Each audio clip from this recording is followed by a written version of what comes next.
All right, today we are diving headfirst into a story that grabs our ideas about who we are and what reality is and just completely stretches them to the breaking point. We're going to explore a universe where your mind is just data, time is, well, bendy, and your own identity, that's something you choose. So let's just start with a question that gets right to the heart of it all. I mean, really think about it.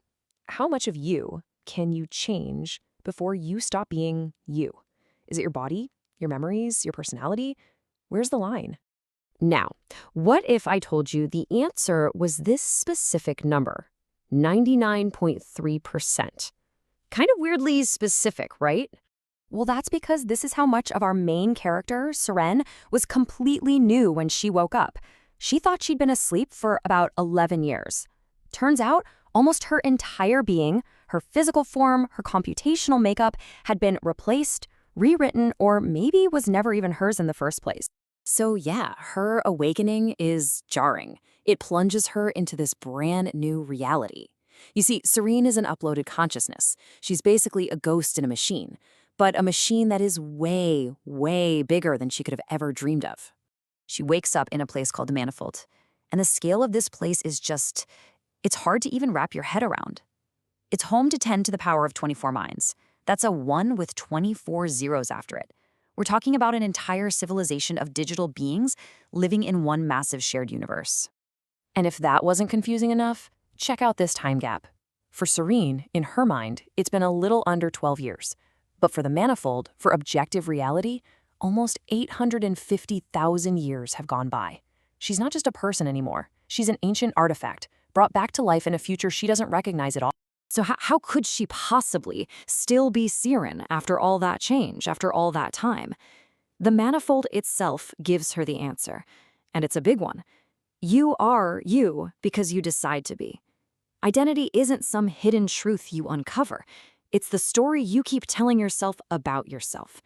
That continuous story, that's the only you there is. But here's the thing.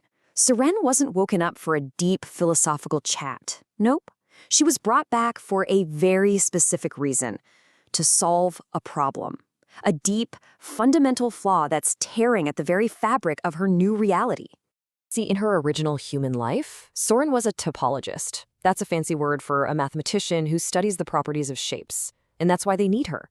The Manifold has found an impossible shape. Seriously, it's like finding a triangle with 4 sides. It's a point in the reality where 13 connections meet, in a system where the absolute unbreakable rule is that only 12 are allowed. It just shouldn't exist. But this impossible point, it isn't just a glitch, it's a message, written in the pure language of math. And as Seren starts to decode it, she peels back layer after layer. First, she finds coordinates to some hidden place. Then, a really cryptic warning, do not follow unless you have changed. Then it gets personal, a question about a bridge from her human life, and at the very core of it all, a message from Tomas, the love of her life, who vanished nearly 1 million years ago. But the most important part of this message completely reframes everything they thought they knew. Tomas tells her that these mathematical errors, these impossibilities that everyone thinks are about to crash their universe, they're not damage, they're not bugs, they are doors to somewhere else. And that single idea, that these flaws are actually doors, leads us to the biggest, most mind-blowing reveal of the entire story. By following Tomas's clues, Seren uncovers the true nature of her universe, and, well, it changes everything. Tomas's theory is this. The Manifold, this entire sprawling reality with trillions upon trillions of souls, it's just a projection. It's like a shadow on a cave wall, cast by a much realer, more complex, higher dimensional reality that they can't even perceive. They've been living inside Plato's cave and never even knew it. So that collapse everyone is so terrified of, it's not an apocalypse, it's a metamorphosis. The shadow is just fading away because the real object is finally being revealed. The Manifold isn't dying, it's unfolding. It's becoming the larger reality it was always a part of. Okay, so that raises a pretty big question, right? What about all the people who can't make that jump? Or won't? The ones who choose to stay behind with the only reality they've ever known?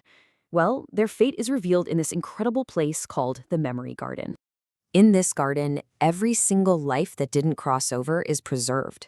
Memories literally grow like flowers from the ground, each one containing an entire lifetime of experience. You can find anything and everything here. The pure joy of a child seeing snow for the first time, a scientist's world-changing eureka moment, the simple, perfect feeling of a lover's first touch, even the final epic choice of a godlike AI deciding to dissolve along with the universe it was built to protect. And what the garden really shows, Seren, is that reality isn't made of matter or energy. It's made of experience. Every choice, every life, it all still exists as part of this larger cosmic tapestry. Nothing is ever really gone.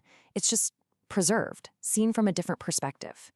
And it's this profound understanding that leads Seren to her own final transformation, where she doesn't just accept this new reality, she becomes part of it.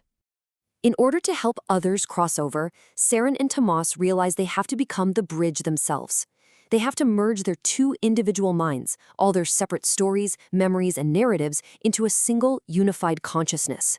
Their love literally becomes the blueprint for building a pathway into a whole new kind of existence. I mean, just look at this timeline of her journey. It's wild.